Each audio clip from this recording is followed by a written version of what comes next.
Friends, welcome back to Shruti vanilla channel. ఈరోజు ప్రేమ అంటే ఏమిటి, ఎవరిని ప్రేమించాలి అనే స్టోరీ చెప్పుకుందాము.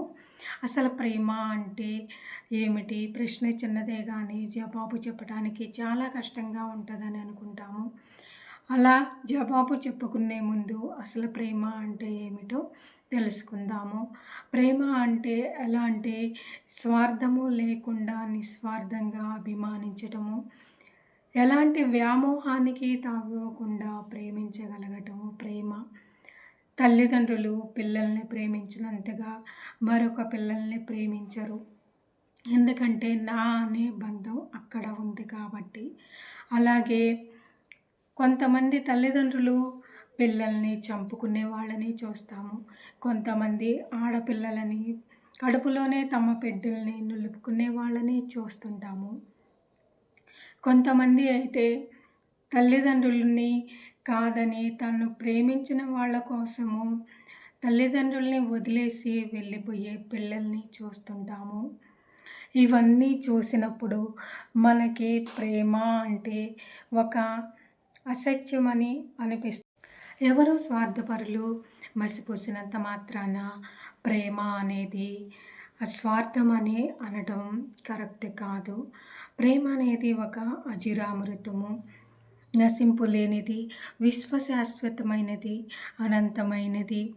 వేటాడితే ఖడ్గమృగాన్ని వేటాడాలి, ప్రేమిస్తే భగవంతుణ్ణి ప్రేమించాలి అని అంటాడు స్వామి వివేకానంద.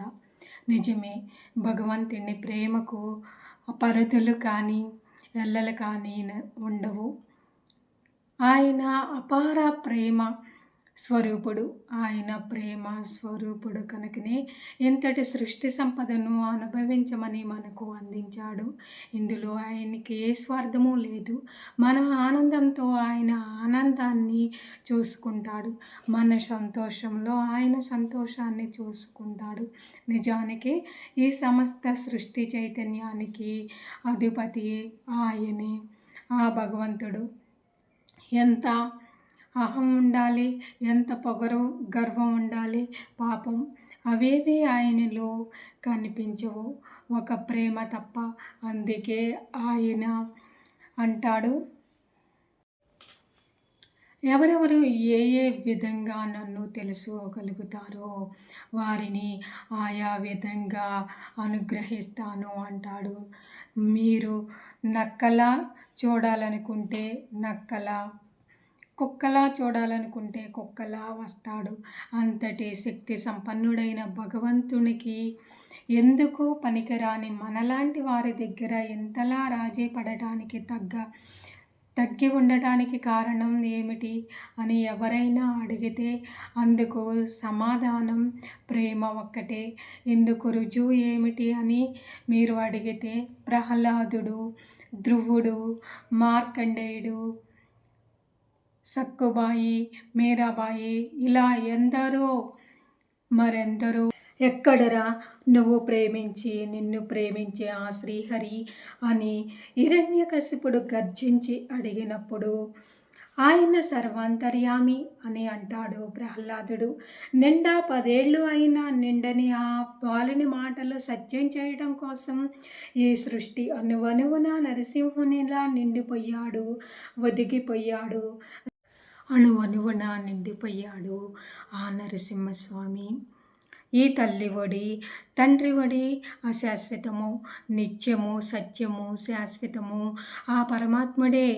ఇదే సత్యము అని తల్లి చెప్పిన మాటలకు 5 ఏళ్ల ప్రాయంలోనే అడవిదారి పట్టి తన తపస్సుతో తనను మెప్పించిన ఆ పసివానికి దాసుడయ్యాడు ఆ పరమాత్మ. ఆ బాలుని ఓ క్షితి మండలానికి అధిపతి చేసి ఆ క్షితి మండలానికి ధ్రువక్షితి మండలం అని ఆ బాలుని పేరు పెట్టాడు. ఇది ఆ భగవంతుని ప్రేమ. ఇంతటి ప్రేమ స్వరూపిణి ఎవరు ప్రేమించరు చెప్పండి? అందరూ ప్రేమిస్తారు. విశ్వసుందరిని ప్రేమించిన వారెవరు చెప్పండి? ఆమెను ప్రేమించేవారు కోకొల్లలు. అంత మాత్రాన వారందరూ గొప్పవారవుతారా? ఆ విశ్వసుందరి ఒక్కడినే ప్రేమిస్తుంది, వరిస్తుంది, వాడే గొప్పవాడు. అలాగే భగవంతుణ్ణి మనము ప్రేమించటం కాదు, భగవంతుని ప్రేమను మనం పొందగలగాలి. అందుకే శ్రీకృష్ణ పరమాత్మ అంటారు, వేల కొద్ది జనంలో ఏ ఒక్కరో భగవంతుని ప్రేమ కొరకు ప్రయత్నిస్తారు. కానీ అలా ప్రయత్నించిన వారిలో ఏ ఒక్కడో దానిని పొందగలుగుతున్నాడు. భగవంతుని ప్రేమించడం కాదు, అతని ప్రేమను పొందగలగడము అది గొప్ప. ఒక భక్తుడు ఉండేవాడు. అతనికి ఇహలోక సంబంధిత ప్రేమకు ఏ లోటు లేదు. కానీ అతను తన కష్ట సుఖాలను దేవునితో చెప్పుకునేవాడు, ఆయనతో పంచుకునేవాడు. అతనికి దేవుడు తప్ప మరో లోకం తెలియదు. ఒకరోజు అతనికి కల వచ్చింది. ఆ కలలో ఒక దేవదూత ఏదో వ్రాసుకుంటూ కనిపించింది. ఈ భక్తుడు ఆమె దగ్గరకు వెళ్ళి, ఏం రాస్తున్నావు అని అడిగాడు. ఈ యుగంలో భగవంతుని ప్రేమించే వ్యక్తుల పేర్లు పట్టిక రాస్తున్నాను అనే జవాబు చెప్పింది. ఆ పట్టికలో నా పేరు ఉందా అని అడిగాడు ఆశగా ఆ భక్తుడు. ఆ దేవదూత ఆ పట్టికంతా 2-3 సార్లు పరీక్షించి ఎంతో జాలిగా, నన్ను క్షమించు నాయనా, నీ పేరు ఈ పట్టికలో లేదు అని బదులిచ్చింది. ఆ భగవంతుడు హతుషుడయ్యాడు. దేవుడు పట్ల నాకున్న ప్రేమలో ఏదైనా లోపం ఉన్నదా అని తనను తాను ఎంతో పరిశీలించుకున్నాడు. చివరికి పిచ్చివాడిలా అయిపోయాడు. కొన్ని రోజుల తర్వాత మళ్ళీ అతనికి కల వచ్చింది. మళ్ళీ దేవదూత ఏదో రాస్తూ కనిపించింది. మళ్ళీ ఆమె దగ్గరికి వెళ్ళి అతను, ఏ పట్టికలోనైనా నా పేరు ఉందా అని ఎంతో ఆశగా అడిగాడు. అప్పుడు ఆ దేవదూత, ఇది ఆ పట్టిక కాదు నాయనా అని సమాధానం చెప్పింది. మరి ఏ పట్టిక అని అడిగాడు ఆ భగవంతుడు.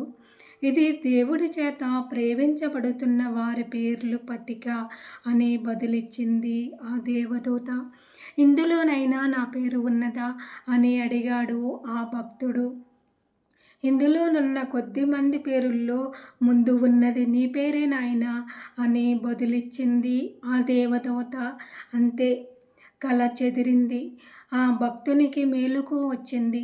అతని ముఖంలో చెప్పలేనంత ఆనందం. ఆ ఆనందంతో ఈసారి కూడా అతనికి ఆకలి వేయలేదు, దాహం వేయలేదు, నిద్ర పట్టలేదు. అలాంటి ప్రేమను పొందగలిగాడు. అందుకోసమే పెద్దగా కష్టపడక్కర్లేదు.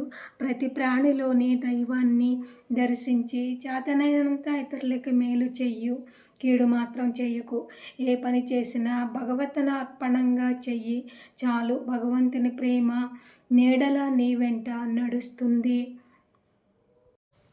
ఎవరైనా భక్తితో నాకు ఆకు అయినా, పువ్వు అయినా, పండు అయినా, కనీసం నీళ్ళైనా సమర్పిస్తే వాటిని నేను ప్రేమగా స్వీకరిస్తాను. ఇది భగవంతుడు మనకి ఇచ్చిన మాట. ఆ మాటకు ఆయన ఎప్పుడూ కట్టుబడి ఉంటాడు. మరెందుకు ఆలస్యం? ఆయన ప్రేమను పొందటానికి ప్రయత్నించండి. దివ్యానందాన్ని అనుభవించండి. ఇంతటితో ఎవరిని ప్రేమించాలి కథ పూర్తయిపోయింది. ఈ వీడియో మీకు నచ్చితే లైక్ చేయండి, కామెంట్ చేయండి. Please subscribe my channel. Thank you for watching.